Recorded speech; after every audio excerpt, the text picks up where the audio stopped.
നമസ്കാരം, ഞാൻ ഗോകുൽ രവി. ഗൾഫ് ഫോക്കസിലേക്ക് പ്രിയ പ്രേക്ഷകർക്ക് സ്വാഗതം. UAE-യിൽ പെട്രോൾ വില കുറച്ചു. ലിറ്ററിന് 15 ഫിൽസാണ് കുറച്ചത്. ഇതോടെ സ്പെഷ്യൽ സൂപ്പർ പെട്രോളുകളുടെ വില 3 ദിർഹത്തിൽ താഴെയെത്തി. സൂപ്പർ പെട്രോളിന് 2 ദിർഹവും 99 ഫിൽസും, സ്പെഷ്യൽ പെട്രോളിന് 2 ദിർഹവും 88 ഫിൽസുമാണ് പുതിയ നിരക്ക്. E+ന്റെ വില 2 ദിർഹം 95 ഫിൽസിൽ നിന്ന് 2 ദിർഹം 80 ഫിൽസായി കുറഞ്ഞു.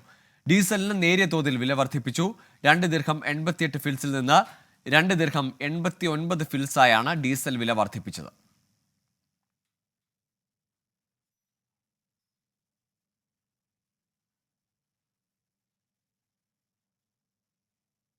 കുവൈറ്റിൽ നാളെ മുതൽ പെട്രോൾ വില കുറയും. പ്രീമിയം പെട്രോളിന് 85 ഫിൽസ്, പ്രീമിയം സ്പെഷ്യലിന് 95 ഫിൽസ്, അൾട്രയ്ക്ക് 205 ഫിൽസ് എന്നിങ്ങനെയാണ് പുതിയ നിരക്ക്. സെപ്റ്റംബർ 30 വരെ ഇളവ് തുടരുമെന്ന് അധികൃതർ അറിയിച്ചു. ദുബായിൽ നിയമവിരുദ്ധമായി ഇന്ധന വിൽപ്പന നടത്തുന്നവരെ കണ്ടെത്താൻ പരിശോധന ശക്തമാക്കിയതായി സുപ്രീം കൗൺസിൽ ഓഫ് എനർജി. അനധികൃത വ്യാപാരം പൊതുസുരക്ഷയ്ക്ക് വെല്ലുവിളിയാകുന്ന സാഹചര്യത്തിലാണ് തീരുമാനം. രാജ്യത്തെ ജനങ്ങളുടെയും പരിസ്ഥിതിയുടെയും സുരക്ഷ ലക്ഷ്യമിട്ടാണ് നടപടിക്ക് അധികൃതർ നിർദ്ദേശം നൽകിയിരിക്കുന്നത്. എമിറേറ്റിന്റെ വിവിധയിടങ്ങളിൽ ചെറിയ ടാങ്കറുകളിലും മറ്റുമായാണ് ഇത്തരം സംഘങ്ങൾ അനധികൃത വിൽപ്പന നടത്തുന്നത്. RTA, municipality, Dubai civil defence ഉൾപ്പെടെയുള്ളവയുമായി സഹകരിച്ചാണ് Dubai supreme council of energy പരിശോധന നടത്തുക. ദുബായ് സുപ്രീം കൗൺസിൽ ഓഫ് എനർജിയാണ് ദുബായിൽ ഡീസൽ വിതരണം, വ്യാപാരം, ഗതാഗതം, സംഭരണം എന്നിവ ഉറപ്പാക്കുന്നത്. ഉപയോഗയോഗ്യമല്ലാത്ത മാർഗങ്ങളിലൂടെ പെട്രോളിയം ഉൽപ്പന്നങ്ങൾ സംഭരിച്ച് വിതരണം ചെയ്യുന്നത് നിരുത്സാഹപ്പെടുത്തേണ്ടതാണെന്നും അത് പൊതുസുരക്ഷയ്ക്ക് വെല്ലുവിളിയാണെന്നും DSE സെക്രട്ടറി ജനറലും ദുബായ് റെഗുലേറ്ററി കമ്മിറ്റി ചെയർമാനുമായ അഹമ്മദ് ബുത്തി അൽ മുഹൈർബി പറഞ്ഞു. ഇത്തരക്കാർക്കെതിരെ ശക്തമായ നടപടി സ്വീകരിക്കുമെന്നും അധികൃതർ വ്യക്തമാക്കി. പരിശോധനാ ക്യാമ്പയിനുകൾ വിതരണക്കാരുടെയും അവകാശങ്ങൾ സംരക്ഷിക്കാനുള്ള തങ്ങളുടെ പ്രതിബദ്ധതയെ പ്രതിഫലിപ്പിക്കുന്നുവെന്നും അധികൃതർ വ്യക്തമാക്കി. 24 ദുബായ്. സൗദിയിലെ സ്ഥാപനങ്ങൾ ഖിവ പോർട്ടലിൽ ലൊക്കേഷൻ എത്രയും പെട്ടെന്ന് അപ്ഡേറ്റ് ചെയ്യണമെന്ന് അധികൃതർ നിർദ്ദേശിച്ചു. അല്ലാത്തപക്ഷം ഖിവയിൽ നിന്നുള്ള സേവനങ്ങൾക്ക് നിയന്ത്രണം ഏർപ്പെടുത്തും. നേരത്തെ അപ്ഡേറ്റ് ചെയ്തവരും പുതിയ സാഹചര്യത്തിൽ ഈ നിർദ്ദേശം പാലിക്കണമെന്ന് ഈ മേഖലയിൽ പ്രവർത്തിക്കുന്നവർ ആവശ്യപ്പെടുന്നു. സ്ഥാപനങ്ങൾ അവരുടെ ഹെഡ് ഓഫീസ്, ബ്രാഞ്ചുകൾ, തൊഴിലാളികളുടെ താമസ സ്ഥലങ്ങൾ തുടങ്ങിയവയുടെ ലൊക്കേഷൻ സൗദി മാനവ വിഭവശേഷി സാമൂഹ്യ വികസന മന്ത്രാലയത്തിന്റെ ഖിവ പോർട്ടലിൽ രജിസ്റ്റർ ചെയ്യണമെന്നാണ് നിർദ്ദേശം. ജൂൺ 30 മുമ്പ് അപ്ഡേറ്റ് ചെയ്യണമെന്നാവശ്യപ്പെട്ടുകൊണ്ട് പല സ്ഥാപനങ്ങൾക്കും ഇതിനകം SMS സന്ദേശം ലഭിച്ചു. ഇത് പാലിച്ചില്ലെങ്കിൽ മന്ത്രാലയത്തിൽ നിന്നുള്ള പല സേവനങ്ങളും നിർത്തിവെക്കുമെന്നാണ് മുന്നറിയിപ്പ്. ഖിവ ഓൺലൈൻ പോർട്ടൽ അപ്ഡേറ്റ് ചെയ്ത പശ്ചാത്തലത്തിൽ നേരത്തെ ലൊക്കേഷൻ രജിസ്റ്റർ ചെയ്തവരും വീണ്ടും അപ്ഡേറ്റ് ചെയ്യുന്നത് നന്നായിരിക്കുമെന്ന് emerald business consultancy CMD Nasar TN Puram അഭിപ്രായപ്പെട്ടു. അത് അവരുടെ ലൊക്കേഷൻ കറക്റ്റ് ചെയ്യാൻ വേണ്ടിയിട്ടാണുള്ള മെസ്സേജാണ് വരുന്നത്. അത് പുതുതായി അപ്ഡേഷൻ ചെയ്യണം. മുൻപ് അപ്ഡേഷൻ ചെയ്തതാണെങ്കിൽ പോലും വീണ്ടും ഒന്നും കൂടെ അത് അപ്ഡേഷൻ ചെയ്യേണ്ടതാണ്. അല്ലാത്ത പക്ഷം ഈ 30-ാം തീയതിയാണ് അവർ ഡേറ്റ് പറഞ്ഞിരിക്കുന്നത്, 30/6/2024. അതിനകത്ത് അത് ചെയ്തിരിക്കണം എന്നുള്ളത് പറഞ്ഞിരിക്കുന്നത്. ചെയ്യാത്ത പക്ഷം ക്യു ആർ പോർട്ടിൽ നിന്നുള്ള പല സർവീസുകളും നിർത്തലാക്കും. അപ്പോൾ അതുകൊണ്ട് അത് നിസ്സാരമായി തള്ളരുതേ. അത് മെസ്സേജ് വന്നവരെല്ലാവരും അത് തീർച്ചയായിട്ടും അപ്ഡേഷൻ ചെയ്യേണ്ടതാണ്. തൊഴിൽ വിസകൾ, സ്പോൺസർഷിപ്പ് മാറ്റം, തൊഴിൽ മാറ്റം, ലേബർ കാർഡ് തുടങ്ങിയവക്ക് അപേക്ഷിക്കുന്നതും തൊഴിൽ കരാർ രജിസ്റ്റർ ചെയ്യുന്നതും ഉൾപ്പെടെ തൊഴിലാളികളുമായി ബന്ധപ്പെട്ട പ്രധാനപ്പെട്ട പല സേവനങ്ങളും ലഭിക്കുന്നത് ഖിവ പോർട്ടൽ വഴിയാണ്. ജലീൽ കണമകലം, 24 ജിദ്ദ. കുവൈറ്റിൽ ദുരന്ത നിവാരണ പ്രവർത്തനങ്ങൾ ഏകോപിപ്പിക്കുന്നതിന് പ്രത്യേക വിഭാഗം രൂപീകരിക്കും. സാമൂഹിക കുടുംബ ശിശുകാര്യ മന്ത്രിയും യുവജനകാര്യ സഹമന്ത്രിയുമായ ഡോക്ടർ അംതൽ അൽ ഹുവൈലയാണ് ഉത്തരവിറക്കിയത്. Kuwait society for crisis and disaster management എന്ന പേരിലാണ് ഈ വിഭാഗം അറിയപ്പെടുക. മംഗഫിൽ തീപിടുത്തത്തിൽ ഇന്ത്യക്കാരുൾപ്പെടെ 49 പേർക്ക് ജീവൻ നഷ്ടപ്പെട്ട സംഭവത്തിന് പിന്നാലെയാണ് പ്രത്യേക ദുരന്ത നിവാരണ സംഘം രൂപീകരിക്കുന്നത്. കുവൈറ്റ് റേഡിയോ നമസ്തേ കുവൈറ്റ് എന്ന പേരിൽ ഹിന്ദി ഭാഷാ പരിപാടി ആരംഭിച്ചതിൽ കൃതജ്ഞത അറിയിച്ച് പ്രധാനമന്ത്രി നരേന്ദ്രമോദി. മൻ കി ബാത്തിലാണ് പ്രധാനമന്ത്രി നമസ്തേ കുവൈറ്റിനെ കുറിച്ച് പരാമർശിച്ചത്. കുവൈറ്റ് ദേശീയ റേഡിയോയിൽ എല്ലാ ഞായറാഴ്ചകളിലും പ്രക്ഷേപണം ചെയ്യുന്ന അരമണിക്കൂർ പരിപാടിയാണിത്. മാർ തോമസ് ലേഹായുടെ ദുഃഖ്റാന തിരുനാളിന് ഷാർജ സെയിന്റ് മൈക്കിൾസ് കാത്തോലിക്ക ദേവാലയത്തിൽ കൊടിയേറ്റ് കർമ്മങ്ങൾ father Reji Manakkalett, father Jose Vattukulathil, father Dennis Saldanha എന്നിവരുടെ കാർമ്മികത്വത്തിൽ നടന്നു. ഫാദർ ജോസ് വട്ടുകുളത്തിന്റെ നേതൃത്വത്തിൽ ദിവ്യബലി അർപ്പിച്ചു.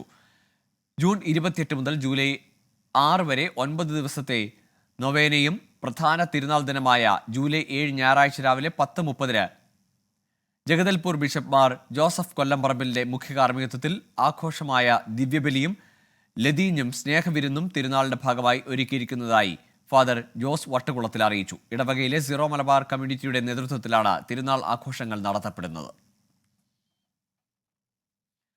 ലോക്സഭാ തെരഞ്ഞെടുപ്പ് തോൽവിയിൽ മുഖ്യമന്ത്രിക്കും സർക്കാരിനുമെതിരെ CPIM ജില്ലാ കമ്മിറ്റി യോഗങ്ങളിൽ വിമർശനങ്ങൾ തുടരുന്നു. മകൾക്കെതിരായ ആരോപണത്തിൽ മുഖ്യമന്ത്രി എന്തിന് മൗനം പാലിച്ചുവെന്ന് തിരുവനന്തപുരം ജില്ലാ കമ്മിറ്റി യോഗത്തിൽ ചോദ്യമുയർന്നു. കോടിയേരിയെ പോലെ നിയമം നിയമത്തിന്റെ വഴിക്ക് പോകുമെന്ന് പറയാത്തത് എന്തുകൊണ്ടെന്നും അംഗങ്ങൾ ചോദിച്ചു. മുഖ്യമന്ത്രി മറുപടി പറയാത്തത് സംശയങ്ങൾക്കിട നൽകിയെന്നും ചില അംഗങ്ങൾ അഭിപ്രായപ്പെട്ടു.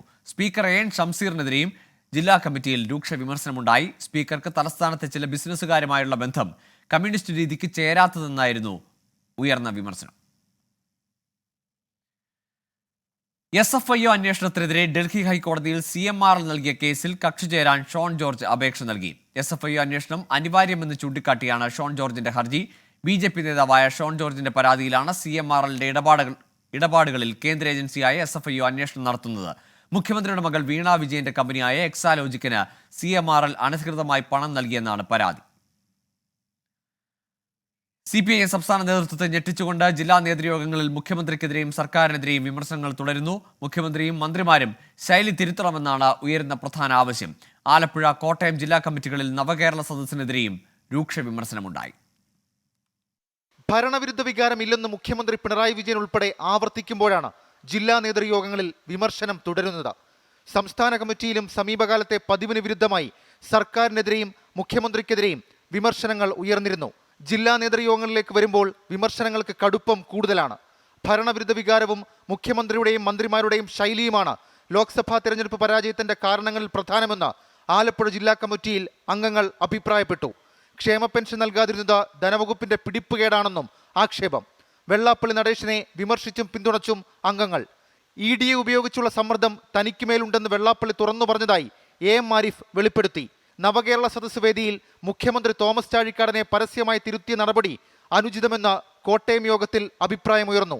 MP രാജേഷ്, വീണ ജോർജ് എന്നിവരുടെ പ്രകടനം പോരെന്നും വിമർശനമുണ്ടായി. തലസ്ഥാനത്ത് നഗരഭരണം നഷ്ടപ്പെടുന്ന അവസ്ഥയിലേക്ക് മേയർ കാര്യങ്ങളെ എത്തിച്ചെന്നാണ് തിരുവനന്തപുരം ജില്ലാ കമ്മിറ്റിയിലെ വിമർശനം. KSRTC ഡ്രൈവറുമായി ഉണ്ടായ തർക്കത്തിൽ അപക്വമായ ഇടപെടലാണ് മേയറുടെയും MLAയുടെയും ഭാഗത്തു നിന്നുണ്ടായതെന്നും മേയറുടെ പരിചയക്കുറവ് നഗരഭരണത്തിൽ തിരിച്ചടിയായെന്നും അംഗങ്ങൾ അഭിപ്രായപ്പെട്ടു. എതിർ ശബ്ദങ്ങൾ ഉയർന്നില്ല എന്നതും ശ്രദ്ധേയം. 24 തിരുവനന്തപുരം.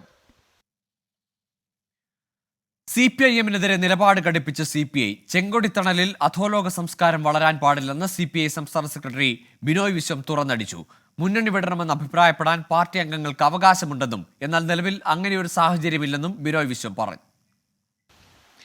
ന്യൂ ഇന്ത്യൻ എക്സ്പ്രസിന് നൽകിയ അഭിമുഖത്തിലാണ് ഇടതുപാർട്ടികളുടെ നയസമീപനം ഉൾപ്പെടെയുള്ള കാര്യങ്ങളിൽ ബിനോയ് വിശ്വം വിശദമായ പ്രതികരണം നടത്തിയത്. കണ്ണൂരിൽ നിന്നുള്ള സ്വർണം പൊട്ടിക്കലിന്റെയും അധോലോക അഴിഞ്ഞാട്ടത്തിന്റെയും കഥകൾ ചെങ്കൊടിക്ക് അപമാനമാണെന്ന് കഴിഞ്ഞ ദിവസം വാർത്താക്കുറിപ്പിലൂടെയും ബിനോയ് വിശ്വം വ്യക്തമാക്കിയിരുന്നു. ഇന്ന് മാധ്യമങ്ങളെ കണ്ടപ്പോഴും CPI സംസ്ഥാന സെക്രട്ടറി വിമർശനം തുടർന്നു. സ്വർണം പൊട്ടിക്കലിന്റെ കഥകൾ, അധോലോക അഴിഞ്ഞാട്ടങ്ങൾ, അത് ചെങ്കൊടിയുടെ മാർഗമല്ല. ചെങ്കൊടി അതിന്റെ പാർട്ടിയല്ല. കയ്യൂരിലും കരുവള്ളൂരിലും തെല്ലങ്കേരിയിലും മുനിയൻകുന്നിലും കാവമ്പായിലും ഉഞ്ചികത്തും തെലങ്കാനയിലും തേപാകയിലും ശൂരനാട്ടും എല്ലാം ഒരുപാട് മനുഷ്യർ ചോരകെടുത്തുണ്ടാക്കിയ പാർട്ടിയാണത്. അവരുടെ ചോരയുടെ നിറമാണ് ചെങ്കൊടിക്കുള്ളത്. CPI മുന്നണി വിട്ട് UDFന്റെ ഭാഗമാകണമെന്ന അഭിപ്രായം ചില ജില്ലാ നേതൃയോഗങ്ങളിൽ ഉയർന്നിരുന്നു. പാർട്ടി അംഗങ്ങൾക്ക് അഭിപ്രായം പറയാൻ സ്വാതന്ത്ര്യമുണ്ടെങ്കിലും നിലപാട് തീരുമാനിക്കേണ്ടത് പാർട്ടി കോൺഗ്രസ് ആണെന്ന് ബിനോയ് വിശ്വം. LDFന് നേതൃത്വം നൽകാൻ CPIMന് അർഹതയില്ലെന്ന് CPI തിരിച്ചറിയണമെന്നും മുന്നണി വിട്ട് അവർ പുറത്തു വരണമെന്നും UDF കൺവീനർ MM ഹസൻ ആവശ്യപ്പെട്ടു. ഹസന്റെ പ്രതികരണത്തെ ചിരിച്ചു തള്ളുന്നുവെന്നാണ് ബിനോയ് വിശ്വം പ്രതികരിച്ചത്. 24 തിരുവനന്തപുരം. കണ്ണൂരിൽ സ്വർണം പൊട്ടിക്കൽ സംഘവുമായി ബന്ധമുണ്ടെന്ന് കണ്ടെത്തിയ ബ്രാഞ്ച് അംഗത്തെ CPIM പുറത്താക്കി. എരമം സെൻട്രൽ ബ്രാഞ്ച് അംഗം സജേഷിനെതിരെയാണ് നടപടി.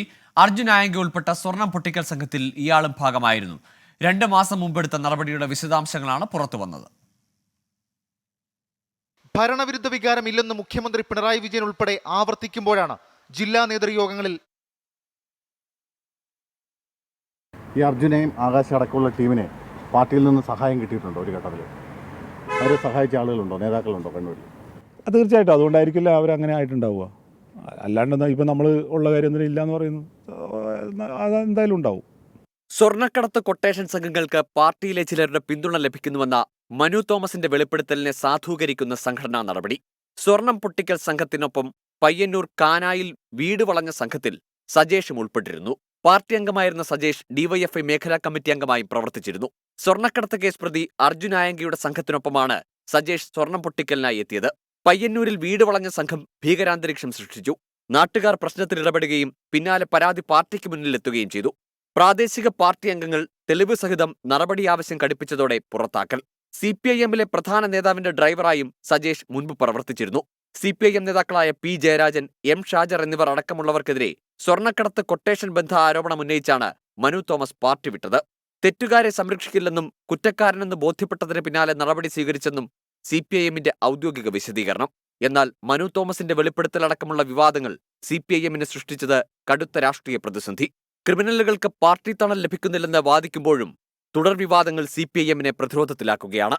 24 കണ്ണൂർ. SSLC കഴിഞ്ഞവർക്ക് എഴുതാനും വായിക്കാനും അറിയില്ലെന്നാരോപിച്ച് മന്ത്രി സജി ചെറിയാനെ തിരുത്തി വിദ്യാഭ്യാസ മന്ത്രി വി ശിവൻകുട്ടി. ഇത്തരം നിരീക്ഷണം വസ്തുതാവിരുദ്ധമാണ്. അക്കാദമിക മികവിന്റെ കാര്യത്തിൽ കേരളം ഒരു വിട്ടുവീഴ്ചയും ചെയ്യില്ല. സജി ചെറിയാന്റെ പ്രസംഗത്തിലെ ചില പരാമർശങ്ങൾ അടർത്തിയെടുത്ത് വിവാദമുണ്ടാക്കുകയാണെന്നും മന്ത്രി വി ശിവൻകുട്ടി പറഞ്ഞു. സജി ചെറിയാൻ വിദ്യാർത്ഥികളോട് മാപ്പ് പറയണമെന്ന് KSU ആവശ്യപ്പെട്ടു. 10ാം ക്ലാസ് ജയിച്ച നല്ലൊരു ശതമാനത്തിനും എഴുതാനും വായിക്കാനും അറിയില്ലെന്നായിരുന്നു മന്ത്രി സജി ചെറിയാന്റെ പരാമർശം. ആരെങ്കിലും തോറ്റാൽ സർക്കാർ പരാജയമെന്നാണ് പറയുക. ഈ 10ാം ക്ലാസ് ജയിച്ച നല്ലൊരു ശതമാനത്തിന് വായിക്കാൻ എഴുതാൻ അറിയില്ല. അടുത്ത കാര്യം എന്ന് വെച്ചാൽ അങ്ങനെ എല്ലാവരെയും ജയിപ്പിച്ചു വിടുന്നതാണ് നല്ല കാര്യം. ബഹുമാനപ്പെട്ട വിദ്യാഭ്യാസ മന്ത്രി പറഞ്ഞത് ശരിയല്ല എന്ന് പറഞ്ഞ് പുതിയ നിയമങ്ങളൊക്കെ എടുക്കാൻ പോവാണ്. പശുവിനെ കണ്ട അറിയാത്ത കുട്ടികളല്ലേ നമ്മുടെ നാട്ടിൽ. പശുക്കളെ കണ്ട ഇപ്പോൾ ഇംഗ്ലീഷ് വാട്ട് ഇസ് ദിസ് തന്നോട് തന്നെ ചോദിക്കുന്ന കാര്യമാണ്. പട്ടിയാണെന്ന് ചോദിക്കും പശുവിനെ കണ്ട്. SSLC കഴിഞ്ഞവർക്ക് എഴുതാനും വായിക്കാനും അറിയില്ല എന്ന നിരീക്ഷണം വസ്തുതാവിരുദ്ധമെന്ന പൊതുവിദ്യാഭ്യാസ മന്ത്രി വി ശിവൻകുട്ടി പ്രസ്താവനയിൽ പറഞ്ഞു. സ്കൂൾ വിദ്യാഭ്യാസ മേഖലയിൽ പഠന നിലവാരം കൂടുതൽ മെച്ചപ്പെടുത്താനുള്ള പദ്ധതികൾ നടത്തുകയാണ്. രാജ്യത്ത് ഏറ്റവും മികച്ച രീതിയിൽ പ്രീ പ്രൈമറി മുതൽ ഹയർ സെക്കൻഡറി വരെ വിദ്യാഭ്യാസം നടത്തുന്ന സംസ്ഥാനമാണ് കേരളം. അക്കാദമിക മികവിന്റെ കാര്യത്തിൽ കേരളം ഒരു വിട്ടുവീഴ്ചയും ചെയ്യില്ല. കേന്ദ്ര വിദ്യാഭ്യാസ മന്ത്രാലയത്തിന്റെ വികസന സൂചികകളിൽ കേരളം ഇപ്പോഴും പ്രഥമ ശ്രേണിയിലുണ്ട്. മന്ത്രി സജി ചെറിയാന്റെ പ്രസംഗത്തിലെ ചില പരാമർശങ്ങൾ അടർത്തിയെടുത്താണ് ഇപ്പോൾ വിവാദം ഉണ്ടാക്കിയിരിക്കുന്നത്. പ്രസംഗം മൊത്തത്തിൽ പൊതുവിദ്യാഭ്യാസ മേഖലയെ കൂടുതൽ ഉന്നതിയിലേക്ക് നയിക്കാനുള്ള അഭിപ്രായ പ്രകടനമാണെന്നും മന്ത്രി വി ശിവൻകുട്ടി ചൂണ്ടിക്കാട്ടി. 24 തിരുവനന്തപുരം. ചലച്ചിത്ര അഭിനേതാക്കളുടെ സംഘടനയായ അമ്മയ്ക്ക് പുതിയ നേതൃത്വം. ഇന്ന് നടന്ന തെരഞ്ഞെടുപ്പിൽ സിദ്ദിഖ് ജനറൽ സെക്രട്ടറി സ്ഥാനത്തേക്ക് വിജയിച്ചു. എക്സിക്യൂട്ടീവ് കമ്മിറ്റിയിലെ വനിതാ പ്രതിനിധികളുടെ തെരഞ്ഞെടുപ്പിൽ നാടകീയ സംഭവങ്ങൾ അരങ്ങേറി. പ്രസിഡന്റായി മോഹൻലാൽ നേരത്തെ തന്നെ എതിരില്ലാതെ തെരഞ്ഞെടുക്കപ്പെട്ടിരുന്നു. 25 വർഷത്തിന് ശേഷം ഇടവേള ബാബു ഒഴിഞ്ഞതോടെയാണ് അമ്മയുടെ ജനറൽ സെക്രട്ടറി സ്ഥാനത്തേക്ക് തെരഞ്ഞെടുപ്പ് നടന്നത്. കുക്കു പരമേശ്വരൻ, ഉണ്ണി ശിവപാൽ എന്നിവർ സിദ്ദിഖിനെതിരെ മത്സരിച്ചെങ്കിലും ഔദ്യോഗിക പക്ഷത്തിന്റെ വിജയത്തോടെ സിദ്ദിഖിന് വിജയം. ജഗദീഷും ജയൻ ചേർത്തലയുമാണ് വൈസ് പ്രസിഡന്റുമാർ. അനൂപ് ചന്ദ്രനെ പരാജയപ്പെടുത്തി ബാബുരാജ് ജോയിന്റ് സെക്രട്ടറിയായി. പ്രസിഡന്റായി 3ാം തവണയും മോഹൻലാൽ എതിരില്ലാതെ തെരഞ്ഞെടുക്കപ്പെട്ടിരുന്നു. ട്രഷറർ സ്ഥാനത്തേക്ക് ഉണ്ണി മുകുന്ദനും എതിരാളികളില്ലാതെ വിജയിച്ചു. അതേസമയം എക്സിക്യൂട്ടീവ് കമ്മിറ്റി തെരഞ്ഞെടുപ്പിൽ ഇറങ്ങേറിയത് നാടകീയ സംഭവങ്ങൾ. അമ്മയുടെ ഭരണഘടനാ പ്രകാരം എക്സിക്യൂട്ടീവ് കമ്മിറ്റിയിൽ വേണ്ടത് 4 വനിതകൾ. 3 പേർ മത്സരിച്ചെങ്കിലും തെരഞ്ഞെടുത്തത് ഒരാളെ മാത്രം. ഇതോടെ ഒരു വിഭാഗം പ്രതിഷേധമുയർത്തി. 1 മണിക്കൂറോളം നീണ്ട തർക്കത്തിനൊടുവിൽ അനന്യയെയും സരയുവിനെയും അൻസിബയെയും കമ്മിറ്റിയിൽ ഉൾപ്പെടുത്തി. അവശേഷിക്കുന്ന ഒരാളെ അടുത്ത എക്സിക്യൂട്ടീവ് കമ്മിറ്റി തെരഞ്ഞെടുക്കും. വിടവാങ്ങൽ പ്രസംഗത്തിൽ വികാരാധീനനായാണ് ഇടവേള ബാബു സംസാരിച്ചത്. സൈബർ ആക്രമണങ്ങളിൽ താൻ ഒറ്റപ്പെട്ടെന്നും ആരും ഒപ്പമുണ്ടായില്ലെന്നും വിടവാങ്ങൽ പ്രസംഗത്തിൽ ഇടവേള ബാബു വിഷമം പങ്കുവച്ചു. 24 കൊച്ചി. ഇപ്പോൾ വരുന്ന വാർത്ത. പന്ന്യങ്കര ടോൾ പ്ലാസയിൽ ഡിവൈഎഫ്ഐ പ്രതിഷേധം. നാളെ മുതൽ പ്രദേശവാസികളിൽ നിന്ന് ടോൾ പിരിക്കാനിരിക്കെയാണ് പ്രതിഷേധം കനക്കുന്നത്. നിഖിൽ പ്രമേശ് ചേരുന്നുണ്ട് പാലക്കാട് നിന്ന് വിശദാംശങ്ങളുമായി. നിഖിൽ, ഇത് ഒരു സൂചനാ പ്രതിഷേധം എന്നതായിരുന്നോ? ഇനി നാളെ മുതൽ ഈ പ്രതിഷേധം കൂടുതൽ ശക്തമാക്കാനാണോ നീക്കം? തീർച്ചയായിട്ടും ഗോകുൽ, ഇന്നിപ്പോൾ ജൂലൈ 1 കഴിഞ്ഞു. സ്വാഭാവികമായിട്ട് ഇന്നു മുതലാണ് പ്രതിഷേധം ആരംഭിക്കുന്നത്. ടോൾ പിരിക്കാൻ ആരംഭിക്കുന്നത്. രാവിലെ 10 മണി മുതൽ പ്രദേശവാസികളിൽ നിന്നും ടോൾ പിരിച്ചു തുടങ്ങുമെന്നുള്ളതാണ് കമ്പനി അറിയിക്കുന്നത്. ഇതിന് മുന്നോടിയായാണ് ഡിവൈഎഫ്ഐയുടെ നേതൃത്വത്തിൽ രാത്രിയിൽ തന്നെ പ്രതിഷേധം ആരംഭിച്ചത്. നാളെ രാവിലെ പ്രദേശവാസികളിൽ നിന്ന് ടോൾ പിരിക്കാൻ ആരംഭിക്കുകയാണെങ്കിൽ അത് തടയുമെന്നാണ് ഈ വിവിധ കൂട്ടായ്മകൾ, ജനകീയ വേദി അടക്കമുള്ള വിവിധ കൂട്ടായ്മകൾ അറിയിക്കുന്നത്. നിലവിൽ പ്രദേശത്തെ ടോൾ പ്ലാസയ്ക്ക് സമീപത്ത് 6 പഞ്ചായത്തുകളിലുള്ള ആളുകൾക്കാണ് സൗജന്യ യാത്ര അനുവദിച്ചിരുന്നത്. അവർ പ്രധാനമായും നിരവധി തവണ, അതായത് ഈ ടോളിന് വളരെ അടുത്തൊക്കെ താമസിക്കുന്ന ആളുകളാണെങ്കിൽ അത്യാവശ്യ കാര്യങ്ങൾക്ക് പോലും ടോൾ കടന്നു പോകേണ്ടുന്ന ആളുകളാണ്. അവരെ സംബന്ധിച്ചിടത്തോളം ടോൾ തുക നൽകി പോകുക എന്നുള്ളത് ഒരിക്കലും പ്രായോഗികമായിട്ടുള്ള ഒരു കാര്യമല്ല. ജനപ്രതിനിധികളുടെയും കളക്ടറുടെയും ഒക്കെ സാന്നിധ്യത്തിൽ ചേർന്ന യോഗത്തിലാണ് ഇത്തരത്തിലുള്ള ഒരു തീരുമാനം കൈക്കൊണ്ടത്. ആ തീരുമാനത്തിൽ എന്തെങ്കിലും മാറ്റം വരുത്തുകയാണെങ്കിൽ വീണ്ടും യോഗം ചേർന്ന് തീരുമാനിക്കണമെന്നുള്ളതായിരുന്നു മുൻ ധാരണ. എന്നാൽ ആ ധാരണ തെറ്റിച്ചുകൊണ്ടാണ് ഇപ്പോൾ ടോൾ കമ്പനി പ്രദേശവാസികളിൽ നിന്ന് ടോൾ ഈടാക്കാൻ തീരുമാനിക്കുന്നത് എന്നുള്ളതാണ് ഇവർ പറയുന്ന വാദം. എന്തായാലും ഈ പ്രദേശവാസികൾക്ക് നൽകി പോരുന്ന ഇളവ് ഇനി തുടരാനാകില്ല എന്നാണ് കമ്പനി നിലപാട്. അതുകൊണ്ട് തന്നെ നാളെ രാവിലെ 10 മണി മുതൽ പ്രദേശവാസികളിൽ നിന്ന് ടോൾ ഈടാക്കി തുടങ്ങുമെന്നാണ് കമ്പനി അറിയിക്കുന്നത്. എന്നാൽ അതിനെ ശക്തമായി ചെറുക്കുമെന്നാണ് ജനകീയ വേദി അടക്കമുള്ള സംഘടനകളും പ്രഖ്യാപിക്കുന്നത്. ഗൂഗിൾ.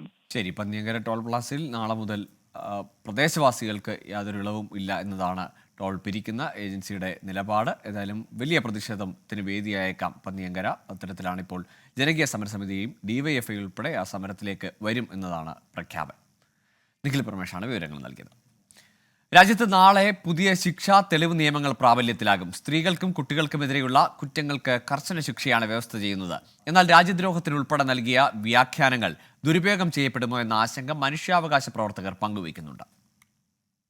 ഇന്ത്യൻ ശിക്ഷാ നിയമം, ക്രിമിനൽ നടപടിച്ചട്ടം, ഇന്ത്യൻ തെളിവ് നിയമം എന്നിവ പരിഷ്കരിച്ചാണ് ഭാരതീയ ന്യായ സംഹിത, ഭാരതീയ നാഗരിക് സുരക്ഷ, ഭാരതീയ സാക്ഷി നിയമം എന്നീ പേരുകളുള്ള നിയമങ്ങൾ ഏർപ്പെടുത്തുന്നത്. 2023 ഓഗസ്റ്റിലാണ് ആഭ്യന്തരമന്ത്രി അമിത്ഷാ പുതിയ നിയമങ്ങൾ പാർലമെന്റിൽ അവതരിപ്പിച്ചത്.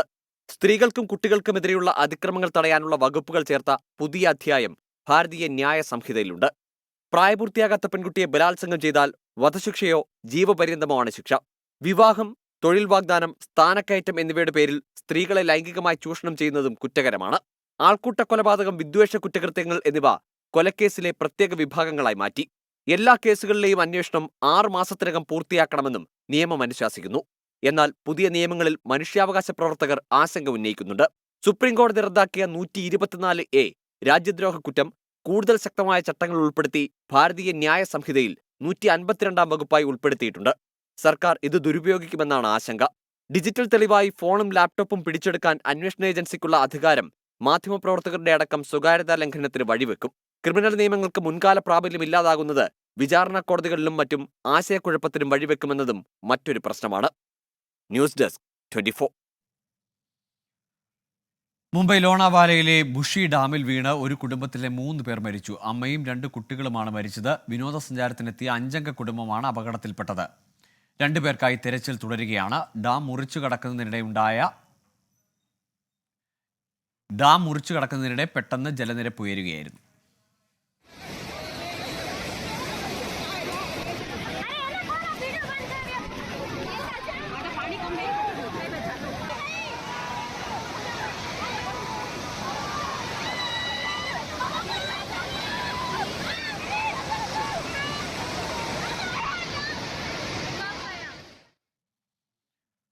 ഉത്തരേന്ത്യൻ സംസ്ഥാനങ്ങളിൽ കനത്ത മഴയും വെള്ളക്കെട്ടും. മഴക്കെടുതിയിൽ ഡൽഹിയിൽ മരണം 11ആയി. അയോധ്യയിൽ പുതുതായി നിർമ്മിച്ച റോഡിൽ വെള്ളക്കെട്ടുണ്ടായതിനെ തുടർന്ന് 6 ഉദ്യോഗസ്ഥരെ സസ്പെൻഡ് ചെയ്തു. ഡൽഹി സമയപ്പൂർ ബദലിൽ കനത്ത മഴയെ തുടർന്നുണ്ടായ വെള്ളക്കെട്ടിൽ കളിക്കാനിറങ്ങിയ കുട്ടികളാണ് മുങ്ങിമരിച്ചത്. ഷാലിമാർ ബാഗിൽ 20 വയസ്സുകാരനും മുങ്ങിമരിച്ചു.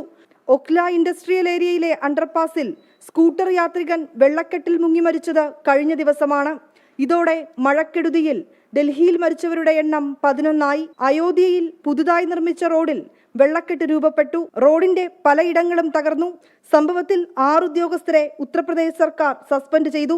അന്വേഷണം നടക്കുകയാണെന്ന് പൊതുമരാമത്ത് വകുപ്പ് പ്രിൻസിപ്പൽ സെക്രട്ടറി അജയ് ചൗഹാൻ വ്യക്തമാക്കി. ഗുജറാത്തിലും പഞ്ചാബിലും ശക്തമായ മഴയും വെള്ളക്കെട്ടുമുണ്ട്. ഉത്തരാഖണ്ഡിലും സ്ഥിതിഗതികൾ അതീവ രൂക്ഷമാണ്. ഹരിദ്വാറിൽ മിന്നൽ പ്രളയത്തിൽ നിരവധി വാഹനങ്ങൾ ഒഴുകിപ്പോയി. വീടുകൾക്കും കേടുപാട് സംഭവിച്ചിട്ടുണ്ട്. പലയിടങ്ങളിലും വെള്ളക്കെട്ട് രൂപപ്പെട്ടു. ഗംഗാ നദിയുടെ തീരത്ത് താമസിക്കുന്നവർക്ക് ജാഗ്രതാ നിർദ്ദേശം നൽകിയിട്ടുണ്ട്. അരുണാചൽ പ്രദേശിൽ ഇന്ന് റെഡ് അലേർട്ടാണ്. ഡൽഹി, UP, മഹാരാഷ്ട്ര, പഞ്ചാബ്, ഉത്തരാഖണ്ഡ്, ഹിമാചൽ എന്നീ സംസ്ഥാനങ്ങളിൽ ഓറഞ്ച് അലേർട്ടും പ്രഖ്യാപിച്ചിട്ടുണ്ട്. അടുത്ത 5 ദിവസത്തേക്ക് കൂടി ഉത്തരേന്ത്യൻ സംസ്ഥാനങ്ങളിൽ മഴ കനക്കുമെന്നാണ് കേന്ദ്ര കാലാവസ്ഥാ നിരീക്ഷണ കേന്ദ്രത്തിന്റെ മുന്നറിയിപ്പ്. വിനീത VG 24, ഡൽഹി. സംസ്ഥാനത്തെ വിവിധയിടങ്ങളിലായി 4 പേർ മുങ്ങി മരിച്ചു. വർക്കല കാപ്പിൽ ബീച്ചിൽ കുളിക്കാനിറങ്ങിയ 2 പേർക്ക് തിരയിൽപ്പെട്ട് ജീവൻ നഷ്ടമായി. കൊല്ലം ശീമാട്ടി സ്വദേശി അല്ലമീൻ, കൊട്ടാരക്കര സ്വദേശി അൻവർ എന്നിവരാണ് മരിച്ചത്. എറണാകുളം കണ്ണമാലി ചാലിപ്പുറത്ത് കടലിലേക്കുള്ള ചാലിൽ യുവാവ് മുങ്ങി മരിച്ചു. പള്ളുരുത്തി സ്വദേശി രാഹുലാണ് മരിച്ചത്. കോട്ടയം തിടനാട് മധ്യവയസ്കനെ തോട്ടിൽ മരിച്ച നിലയിൽ കണ്ടെത്തി. ടാപ്പിംഗ് തൊഴിലാളിയായ സുനിൽ കാല് തെറ്റി തോട്ടിൽ വീണെന്നാണ് നിഗമനം. തൃശൂർ കയ്പമംഗലത്ത് മീൻപിടുത്തത്തിനിടെ വള്ളം മറിഞ്ഞ് 3 തൊഴിലാളികൾക്ക് പരിക്കേറ്റു. 3 പേരും സാഹസികമായി നീന്തി കയറുകയായിരുന്നു.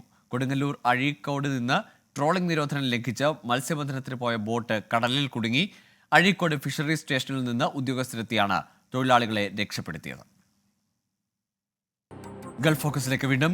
ലോക്സഭാ ഡെപ്യൂട്ടി സ്പീക്കർ സ്ഥാനത്തേക്ക് മത്സരത്തിന് കളമൊരുങ്ങുന്നു. ഭരണപക്ഷം നിർദ്ദേശിക്കുന്ന ആളെ പിന്തുണയ്ക്കണമെന്ന പ്രതിരോധ മന്ത്രി രാജ്നാഥ് സിംഗ് ആവശ്യപ്പെട്ടെങ്കിലും പ്രതിപക്ഷം വഴങ്ങിയില്ല.